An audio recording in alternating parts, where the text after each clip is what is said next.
नमस्कार दोस्तों, मैं MS वर्मा अपने YouTube चैनल क्राइम डायरीज पर आज पुनः एक आपराधिक घटना, सच्ची हकीकती घटना लेकर के आपके सामने उपस्थित हुआ हूँ।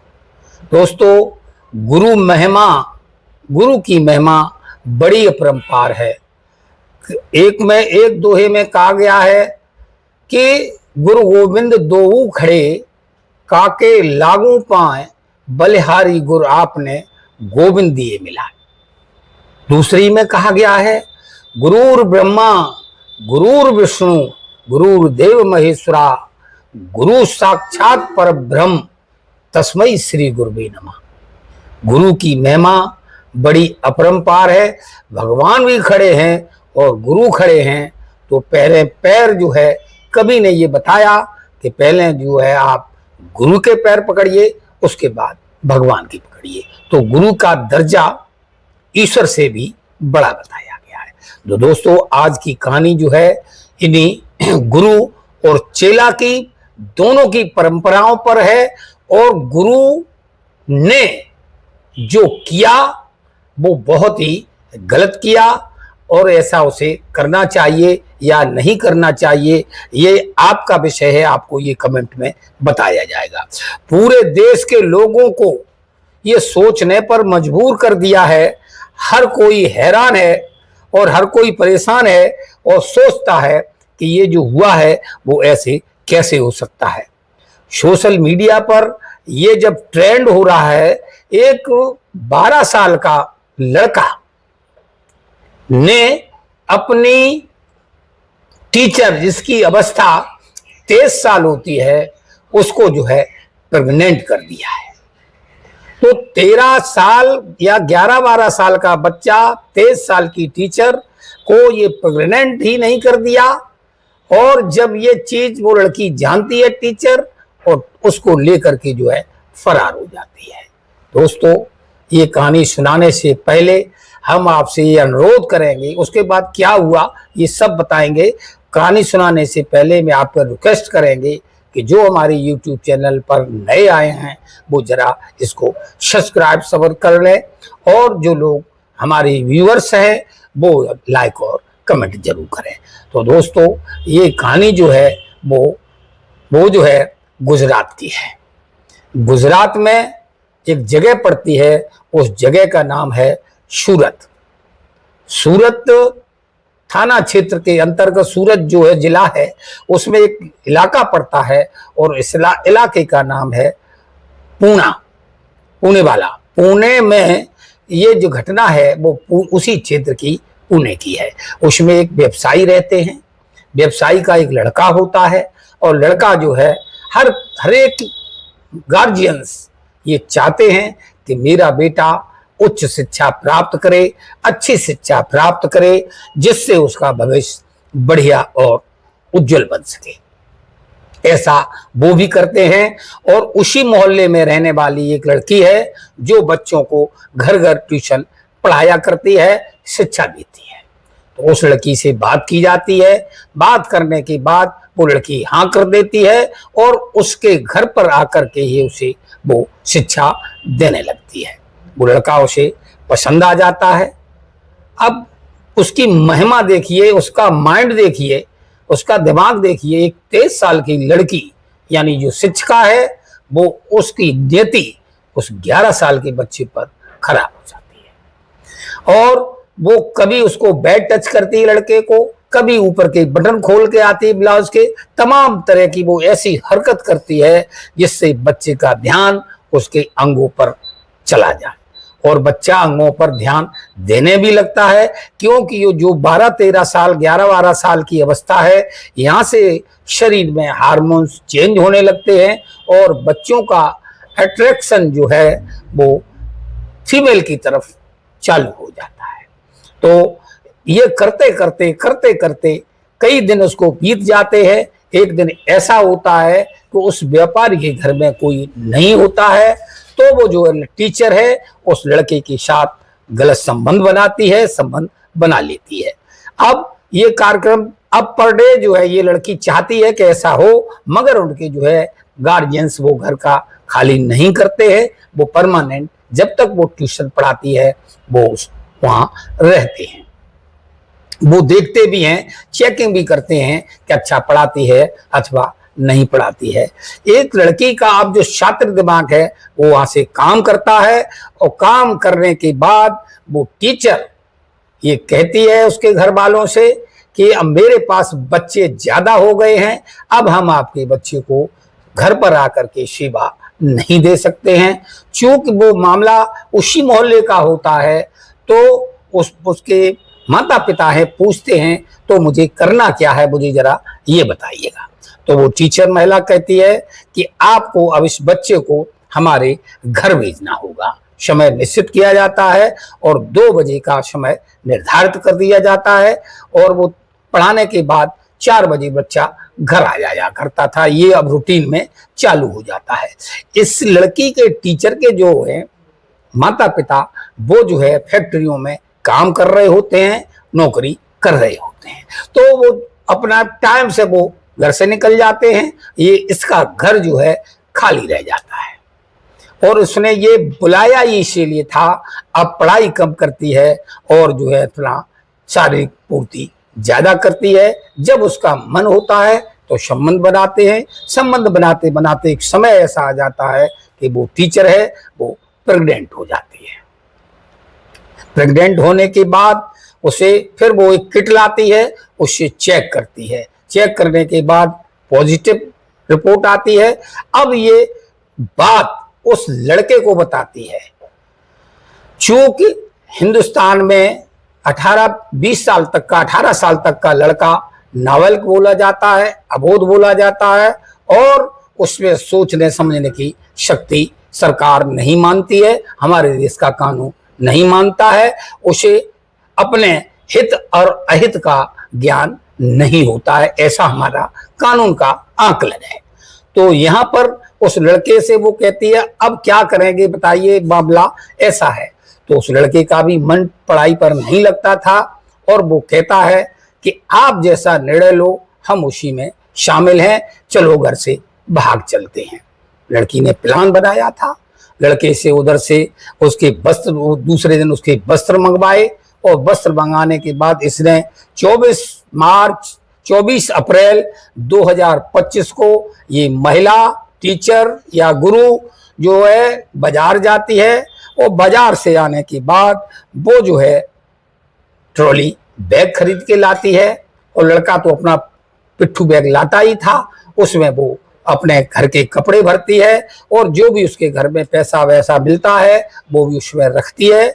और 25 अप्रैल 2025 को जब बच्चा 2 बजे ट्यूशन पढ़ने आता है और भी दोनों लोग भाग जाते हैं।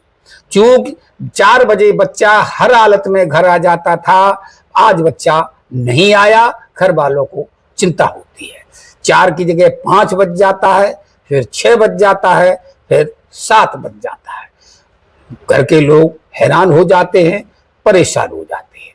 अब जो उस लड़की के जो फोन होता है उस पर टीचर को फोन लगाया जाता है, उसका फोन जो है स्विच ऑफ जाता है। अब और ज्यादा चिंता होने लगती है, तो उसके कुछ लोग उसके घर वाले जो हैं उसके घर पर पहुंचते हैं, और कुछ लोग जो है थाने में पहुंचते हैं। वहाँ का जो थाना होता है उसमें ये गुमशुदगी की रिपोर्ट लिखाई जाती है, और जो दरोगा पूछता है, एसएचओ पूछता है, थाना इंचार्ज पूछता है कि आखिर घटनाक्रम क्या है।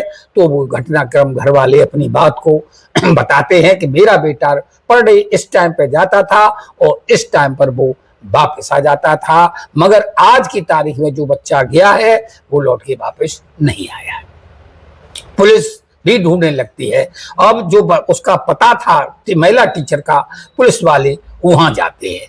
वहां जाने के बाद उसके घर वालों से पूछा जाता है, तो घर वाले जो उसके माता पिता और जो भी भाई बंद हैं वो पुलिस वालों को बताते हैं कि मेरी जो बहन है या मेरी बेटी है वो घर से भाग गई है, क्योंकि उसके घर का जो है सारा सामान अस्त व्यस्त था। उसने जो भी कुछ खंगाला हो, घर में ढूंढा हो, तो सामान तितर बितर पड़ा हुआ था।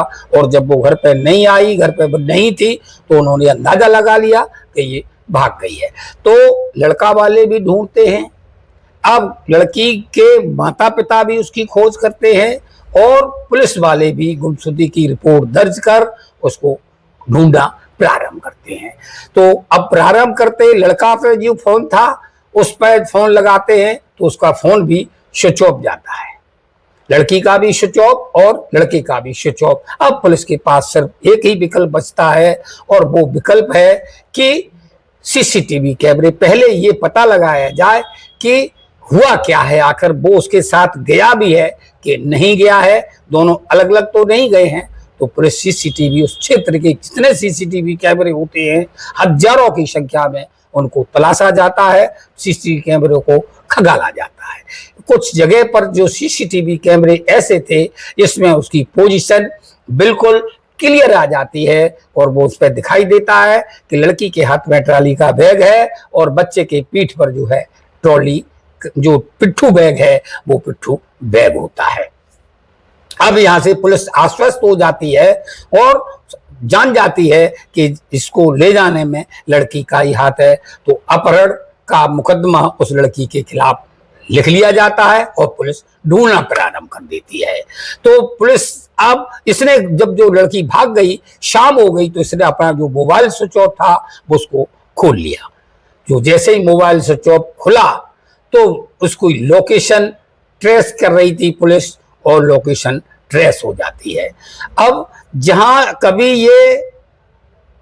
ये हैदराबाद की पोजीशन आती है, कभी बड़ौदा की आती है और कभी कहीं की आती है, कहीं की आती है।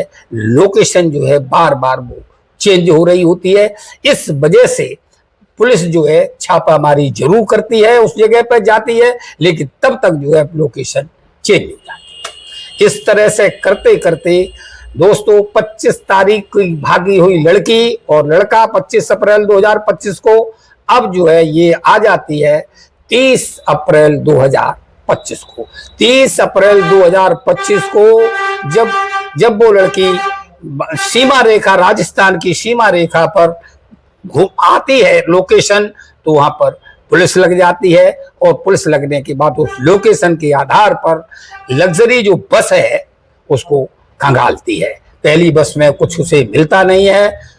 अब पुलिस हैरान हो जाती है, सोचती है कि पोजीशन यहीं आ रही है मगर ये मिल क्यों नहीं है। दूसरी गाड़ी देखी जाती है। इस तरह से जो लग्जरी बसें हैं, एसी बसें हैं, उससे वो यात्रा कर रही थी। तीसरी बस में अब एक एक यात्री को पूछा जाता है, फोटो दिखाया जाता है, तो वो लड़की समझ जाती है पुलिस वाले हमें ढूंढ रहे हैं और वो एक सीट पर जो 2 लोगों की सीट होती है उस पर लड़का बैठा हुआ है और वो लड़की बैठी हुई है। पुलिस उसे गिरफ्तार कर लेती है। नाम उसका मानसी होता है। बेटे का नाम जो है बदला हुआ क्योंकि अवस्था उसकी नाबालिग है। उस बेटे का नाम हम अयान मान लेते हैं। अयान और मानसी को दोनों को गिरफ्तार कर लिया जाता है। गिरफ्तार करने के बाद उस जगह पे सूरत लाया जाता है और सूरत लाने के बाद जो कहानी वो बताते हैं उसको पूछा जाता है। पुलिस जो कहानी बताते हैं आप लोग भी दांतों तले उंगली दबाने पर मजबूर हो जाएंगे। लड़का पुलिस जब पूछता है तो लड़का चीख चीख के कहता है कि हाँ, मैंने इसके साथ एक बार नहीं कई बार शारीरिक संबंध बनाए हैं। और जब ये लड़की को पूछा जाता है तो लड़की कहती है मैं 5 माह की प्रेग्नेंट हूं और ये बच्चा जो है इस अयान का है। पुलिस और मनोचिकित्सक और डॉक्टर्स अब तीनों की सलाह, तीनों को पुलिस बुलाती है और तीनों की राह मशवरा लिया जाता है। चिकित्सक मनोचिकित्सक को पूछा जाता है, वो अपने हिसाब से बताते हैं। डॉक्टर्स को जो है पूछा जाता है, वो अपने हिसाब से बताते हैं। पुलिस अपराध की दृष्टि से देखती है। यहाँ मामला अब बच्चे का भी है, अपहरण का भी है और सामाजिक मर्यादाओं की तार का भी है। तो अब जो बच्चा उसके पेट में बताया गया उसका डीएनए लिया जा रहा है। डीएनए का सैंपल ले भी लिया गया है और उसको जांच के लिए भेज दिया गया है। और जो टीचर बचती है उसको जो है अपहरण और बलात्कार के पास्को एक्ट में उस पर जो है मुकदमा दर्ज कर लिया जाता है। मुकदमा दर्ज करने के बाद उसे कोर्ट भेजा जाता है। कोर्ट भेजने के बाद उसे जेल भेज दिया जाता है। जब जेल भेज दिया जाता है तो उस लड़की की रिमांड ली जाती है। रिमांड के बाद जहां जहां वो लड़की बताती है कि हम पहले बड़ौदा गए, तो जिस होटल में रुके तो उस बड़ौदा की होटल की भी जांच की जा रही है, फिर हैदराबाद अहमदाबाद रुके वहां की जांच की जा रही है। उसके बाद वो बताती है कि हम दिल्ली निकल गए, दिल्ली दिल्ली घूमे, दिल्ली दिया जा रहा है होटल वगैरह का।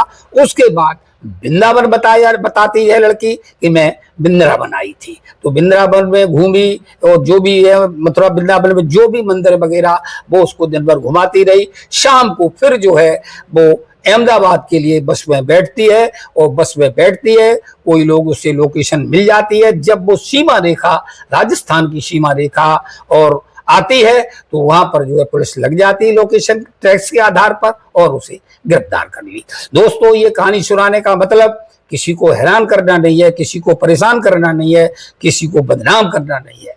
हम एक जागरूकता फैलाने वाले पत्रकार हैं, जागरूकता फैलाता हूं। आज जागरूकता में हमारा कहना है जिन बच्चों के, जिन गार्जियंस के बच्चे इस तरह से ट्यूशन पढ़ने किसी महिला या पुरुष के पास जाते हैं तो अपने बच्चों का बिल्कुल ख्याल रखें, उस पर नजर रखें, क्योंकि जमाना बहुत ही खराब है। ये 11 साल का बच्चा जब ये लड़की उसको बर्बाद कर सकती है तो आपके बच्चे के साथ भी कुछ अनर्थ न हो जाए। तो समस्त अभिभावकों से अनुरोध है कि इस पर निगाह रखिए। दोस्तों आप लोग जो कहानी सुन रहे हैं आप कमेंट में जरूर बताइए कि जो महिला टीचर ने किया, गलत किया, सही किया, अपने विचार जरूर रखिएगा। नमस्कार, धन्यवाद।